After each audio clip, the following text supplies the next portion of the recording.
Today we're at Colorado Park Apartments here in Palo Alto, and today we're celebrating a ribbon cutting for 8 new EV charging stations. EVmatch developed a reservation system with multifamily properties specifically in mind. 1, 2, 3.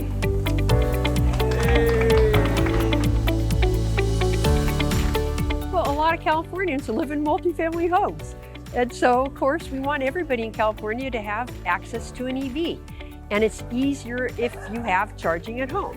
It's not impossible. You know, there's a lot of charging publicly accessible, but when it's at home, then you don't worry about it. And so if we can get a lot of charging at our multifamily properties, then of course, everybody will have charging at home. The partnership is what's critical, because by putting together the various resources, hardware, software, installation, financing, that's how these projects get done. While we are an affordable housing provider, providing housing for lower income residents, our philosophy is that they should have access to the same kinds of amenity and quality housing that any market rate housing provider provides. Well, I think that it's going to give more people the opportunity to get EV cars or hybrid cars, because I know for us and for a lot of other people, it's like, why even try to get one because you can't even charge it?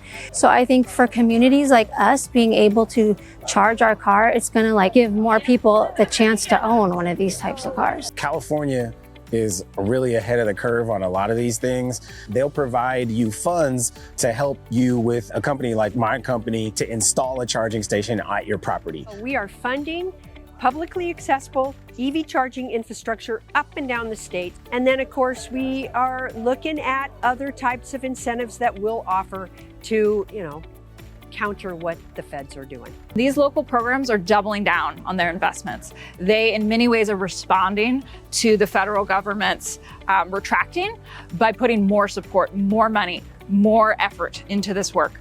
Electric vehicles are here to stay.